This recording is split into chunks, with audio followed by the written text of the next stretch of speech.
দেখেন তারা আমার গাড়িতে ভাঙচুর করতেছে। এখানে আমাদের পরিচিত বলতে আমার ভাই সাইদুর রহমান লিটন ভাই আছে। লিটন ভাইয়ের নেতৃত্বে আর উপজেলা ছাত্রদলের সভাপতি, পৌরসভা ছাত্রদলের শাকিল আছে ছোট ভাই। এরা আমার গাড়ির কি অবস্থা করেছে, আমি গাড়িতে আছি। বাধার সম্মুখীন হচ্ছি, হামলার সম্মুখীন হচ্ছি, যা অত্যন্ত ন্যাক্কারজনক।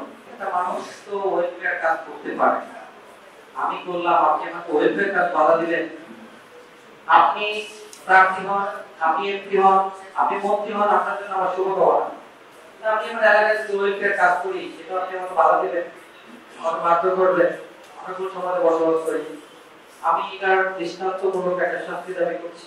আমরা যারা সামাজিক কাজ করে মানুষের দল করে যাই, প্রচারণা করে বিএনপি দলের প্রচারণা করি, দলের প্রচারণা করলে কি হয়, দল উপকৃত হয়। সেইটা প্রতিফলন হলো আজকে ঘটনা, ইতিমধ্য একটা দলখানে ঘটনা ঘটেছে। আমার মধ্যে আক্রমণ করা হয়েছে। এই আক্রমণ তো আমাদের সাবেক সংসদ সদস্য, ভোলা সংসদ সদস্য আলাদ সাহেবের নির্দেশই হয়। উনি ভোলা আমাদেরকে একটিভাবে দলকে আক্রমণ করেছে এবং আজকে ঘটনার দিনে কেন্দ্রীয় মন্ত্রীর সামনে ওনার নির্দেশে, আলাদ সাহেবের নির্দেশে ওনার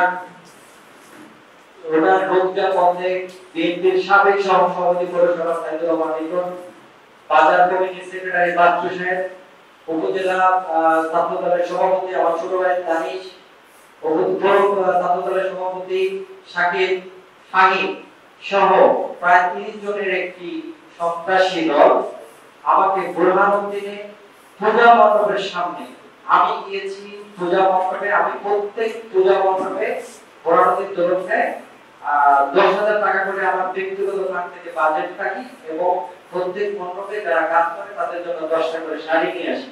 আমি আমার এলাকা থেকে প্রায় 8টা মন্দির শেষ করেছি। এই মন্দিরের সামনে আসার পরে আমার গাড়িতে তারা হামলা করে। প্রথমে আমার গাড়িতে তারা ডিম মারে, আমাকে গালিগালাজ করে। পরবর্তীতে আমি গাড়িতে বসে বসে, যে ভিডিওটা আমি আপলোড করেছি, গাড়িতে বসে বসে আমি অতি সাহেবকে কল দেই। অতি সাহেব আসছে 6 মিনিটে। অতি সাহেবের উপস্থিতি, অতি সাহেব যখন আমার সামনে এসে দাঁড়িয়েছে তখন তারা চারদিক থেকে হুড় হুড় করে আমাকে মারধর, আমার গাড়ি ভাঙচুর, পিছনে গ্লাস ভাঙচুর, আমাকে গাড়ি থেকে টেনে আমার শার্ট সব ছিঁড়ে বসে ভিতরে গেঞ্জি দিয়েছি, আপনারা দেখতে পারেন। আমি আপনাদের কাছে যে জন্য আসলাম আর কি, আমি একজন রাষ্ট্রের সহকারী অ্যাটর্নি জেনারেল। এই ভোলার আমি সত্তা, ভোলা আমার মাটি, এই দেশের আমি একজন নাগরিক, একজন রাষ্ট্রের সহকারী অ্যাটর্নি জেনারেল। আমি আমার যারা প্রশাসন আছে, ভোলা জেলার ডিসি সাহেব, এসপি সাহেব, ডিএসপি সাহেব সবাইকে অবহিত করে আমি আমার এলাকায় আসছি। আজকে 3 দিন আমি এলাকায়।